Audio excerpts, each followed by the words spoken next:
Ayan po at kumusta na po kayo? Sana po siyempre lagi kayong nasa mabuting kalagayan at laging masaya sa buhay. Ayan po at ito po at nagbabalik tayo para naman po doon sa ating episode na Raffle Draw. At mayroon na naman pong nagsabi na hindi raw ba nadadaya itong ginagawa ko. Okay. Sasagutin ko po yan. Ngayon, ano bang gusto mong gawin natin? Okay? Unang-una, ano naman yung gagawin kong pandaraya? Bakit? Pumupusta ka ba rito? Mayroon ka bang involved na pira na ipinupusta dito sa atin, sa itong ginagawa natin? Di ba wala? So, anong madadaya sa iyo? Di ba wala? Okay. Nag-suggest ka na dapat naka-live. Ay, ginawa na po natin yan. Ginawa ko na po yan. Ginawa ko na po yan. Baka ngayon ka lang nakapanood dito, ay ginawa ko na po yan. At mismo yung mga viewers ko ang pinag-suggest ko kung ano ang gagawin natin. Dahil ang sinasabi nila rito, yung daw live ay hindi patas. Bakit hindi patas? Kasi ang sinasabi po nila, doon daw sa lugar nila mahina ang internet. Doon daw sa ibang bansa na kung saan ay kasali sila ay magkaiba yung oras natin. At doon naman sa iba, papaano naman daw yung mabibilis nga magpindot ng kanilang mga cellphone sa kanilang pagsagot. Which is nung tinimbang po natin yung mga reklamo nila, totoo naman po talaga. Na doon sa abroad ay iba yung oras natin dito. Halimbawa, kung nagbigay tayo rito ng oras ng ating pagla-live, halimbawa ng tanghali, ay iba nga po yung oras sa kanila. So, automatic po yun na hindi na sila talaga makakasama sa ating raffle draw. Di po ba? At doon po sa mabibilis daw mag-type. Totoo rin naman dahil marami po tayong senior citizen na mga subscriber. Ginawa na po natin ito. Kailan talaga, sinabi nga nila, kung maaari daw, sir, ay huwag na po yan kasi talagang luging-lugi raw sila. Hindi raw sila makasabay dito sa iba. Doon nga sa mga rason na mahina ang internet sa kanila, marami pong rason. Ano ang sinabi ko? Sige po, lahat po ng inyong complaint ay i-consider ko po yan. Ang tanong ko po sa inyo, ano ba yung gusto talaga ninyo? Yan po yung tanong ko. Ano yung mga sinasabi nila? Sige, lahat ng suggestion ninyo ay ako mismo ang magbabasa. Ano yung mga suggestion ninyo? Ito na nga po yung pre-raffle draw. Para daw sa ganon, kahit naman mapanood nila doon ng late o mapanood nila doon ng kung anong oras man yan, at least mapapanood pa rin nila kasi pre-raffle draw nga, dinodraw na natin dito. So, ibig sabihin, hindi na nga mababago yung pangalan nila kung sino man yung matatawag. Hindi po ako may gusto nito. Kayo po mismo ang nag-suggest nito. Ngayon mayroon na namang reklamo. Di ba? Saan ka pupunta? Natural, i-consider ko rin yung mga reklamo ng mga nasa abroad dahil subscriber ko rin sila. I-consider ko rin yung reklamo ng sinasabing mahina daw internet doon sa lugar nila. Lalong higit yung data, kung gagamit sila ng data. Nagsasalita pa lang ako dito, pagkabigay ko ng tanong, sinasagutan na nila. Tama nga naman. Ano pa kaya kung halimbawa mga Metro Manila sila, malalakas ang internet nila, masasagot nga agad nila yung tanong ko. Kaya po ang mga suggestion nila, ninyo, kayo mismo ang gumawa nito, na i-pre-raffle na lang. Kagaya po nitong ating ginagawa rito, nabubunot na lang tayo dito sa timba. Anumang oras yan na mapanood nila, or anumang oras magkaroon sila ng internet, sabi ko nga kanina, hindi na mababago yung mga pangalan ninyo dito. Pero take note, hindi po ako ang may gusto nito. Kayo rin po yung nag-suggest sa akin ito.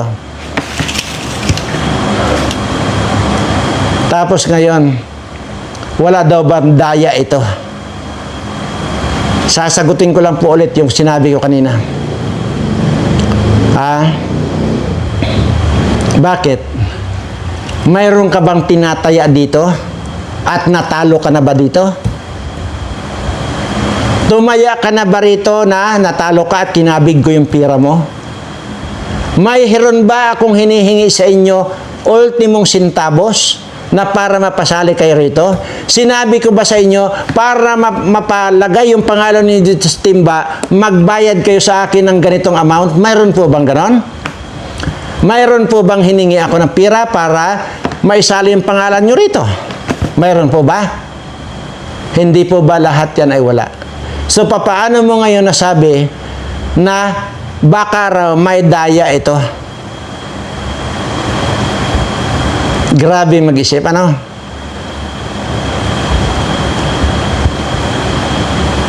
Unang-una,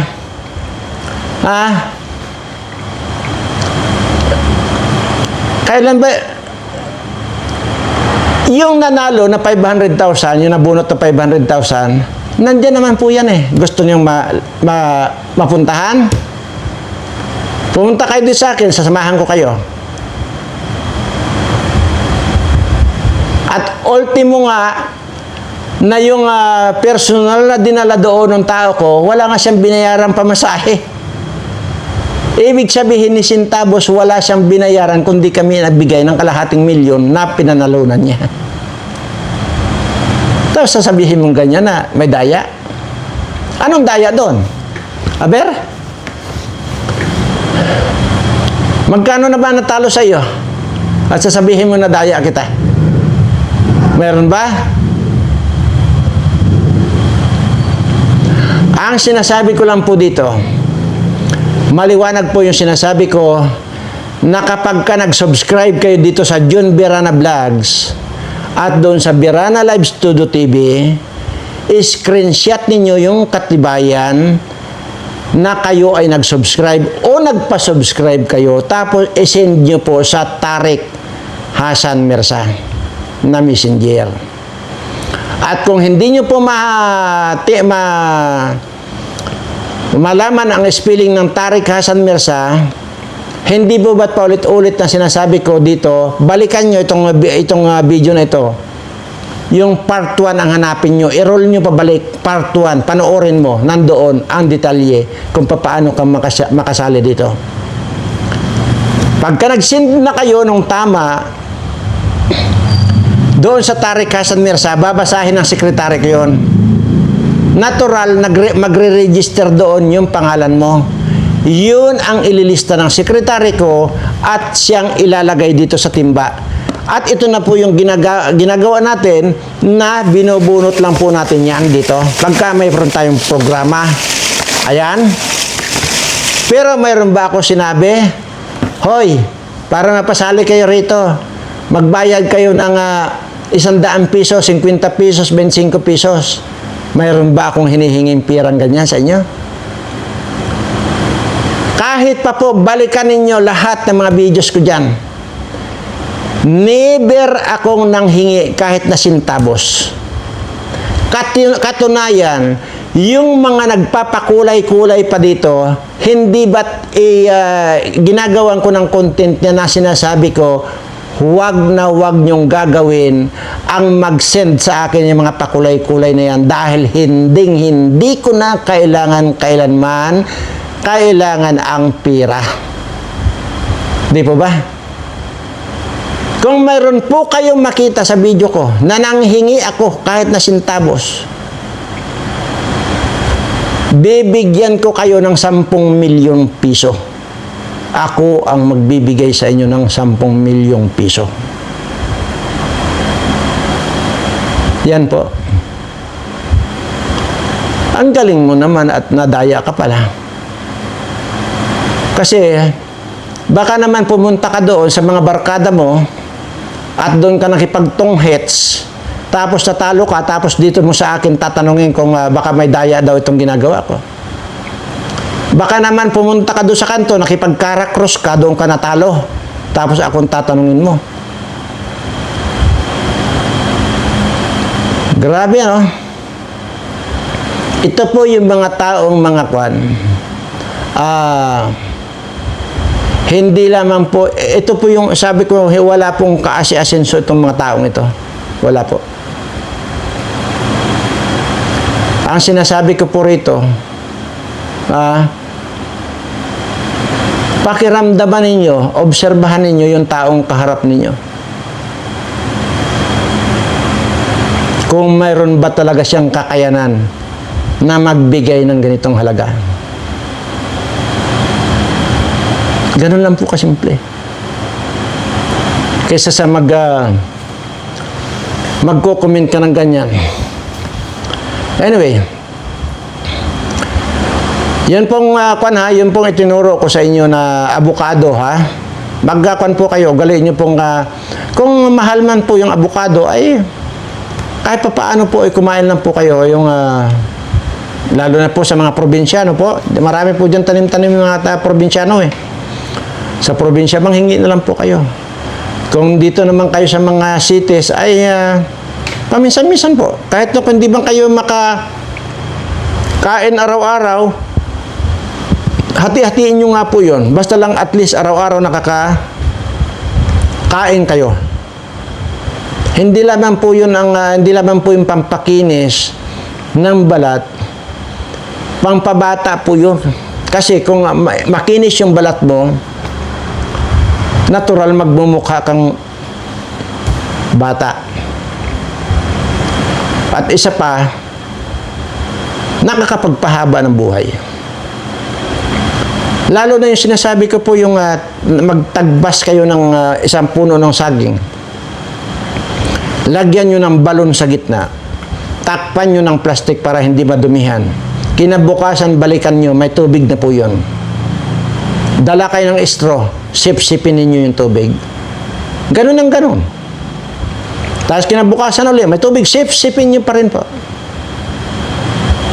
Dahil wala naman po akong ginawa, yun lang po mga ganyan. Sa mga susunod po, ituro ko po sa inyo yung mga iba pang dapat nyong kainin, lalo na kung kayo ay may mga edad na. Yan po. Kasi,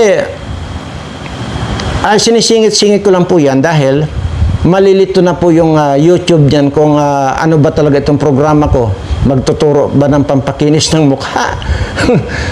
Or pampabata? Kaya malilito po. Kaya paminsan-minsan na isisingit ko lang po yung mga ganyan na para makakatulong po sa inyo. Pampahaba po lahat ng buhay yung mga ituturo ko. Pansinin nyo lang po pag tinagpas nyo yung saging, hindi lamang po yun yung sinasabi kong pag naglagay ka ng balon doon sa gitna na magtutubig, huwag nyo lagyan ng balon, tagpasin nyo lang. Hindi ba't kinabukasan uosbong yung may uosbong, tagpasin nyo ulit, uosbong at uosbong ulit yan. Uosbong at uosbong ulit. Walang katapusan pag-usbong. Kahit tagpasin nyo ng tagpasin. Anong ibig sabihin yan? Napakaraming buhay ang saging. Pwedeng mabuhay ng ilang bisis kahit papaulit-ulitin yung tagpasin. Yan po ang explanation yan. Kaya napakahusay po yan na pangpahaba ng buhay. Maging yung abukado. At mayroon pa pong iba. May saka ko na po ituturo sa inyo. At dito po muna tayo sa ating bubunutin ngayon. Sana ay ito pong mabubunot natin ay talagang kailangan nila. Ayan po, marami na po yan. Ayan po. Halos halos yung timba, napakarami po. Pero napakarami pa rin po nagsisend sa Tarikasan Mirza na mali-mali. Ito lang po ang tandaan ninyo, pagka nag-send kayo at hindi ni-like ng sekretary ko, ibig sabihin, mali yung inyong pinadala. Kung hindi na kayo ni-like, magtanong na po kayo dyan kung ano pa ba yung gagawin ninyo.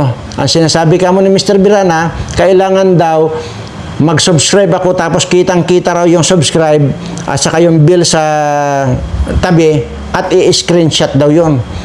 Or picturean daw at ipadala sa kwan. Ganun naman po yun. Kaya napakadali ang sumali dito. Ano? So, yun po. Kanina po ay halong-halo na ito. At isa pa pala, yung, sige. Panala, sa susunod na yung mahaba na tayo at bubunutin na natin yung una. Ayan. Ito po ay hindi ko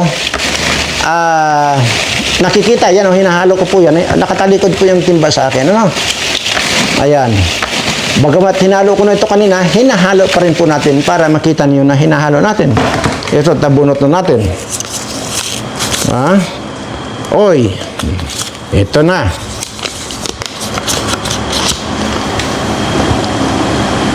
Sonia Palacio. Meron palang apelidong Palacio. Yan. Sonia Palacio po ha. Ayan Sonia Palacio. Hindi naman kaya ito Malacanang. Pero ang alam ko, meron nga talaga Palacio.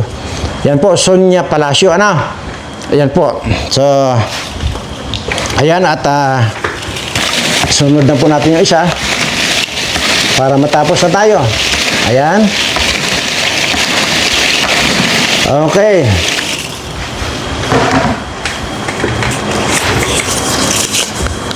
Uy, lalaki napakadalan talaga yung lalaki na bubunot natin. Kung di ako nagkakamali, parang pangatlo pa lang yata na lalaki ito. Sa dinami-dami ng mga babae nating nabunot, pangatlo pa lang yata ito. Lalaki po ito, si Carlos Duque. Yan, Carlos Duque. Yan po. At congratulations sa inyong dalawa. At i-ready nyo yung inyong cellphone at tatawagan kayo ng sekretary ko pagkatapos lamang nito. At pakaingat po lagi kayo at huwag kayong magkakasakit. Ingatan nyo pong magkasakit kayo dahil mahirap magkasakit. Unang-una, mahal sa hospital. Magpa-hospital, ano? At kaya ingat po kayo. Kung hindi kayo na kailangan, huwag na kayong lumabas ng bahay kasi nga hindi na po safe ngayong panahon ito. Kabi-kabila na po yung mga adik, baka matsimpuhan kayo ng mga yan, ay saksakin na lang kayo ng mga yan. Tapos, pag napagtripan pa kayo kahit ano, lasingan, adikan, nandito na po sa atin lahat. Pakaingat po kayo.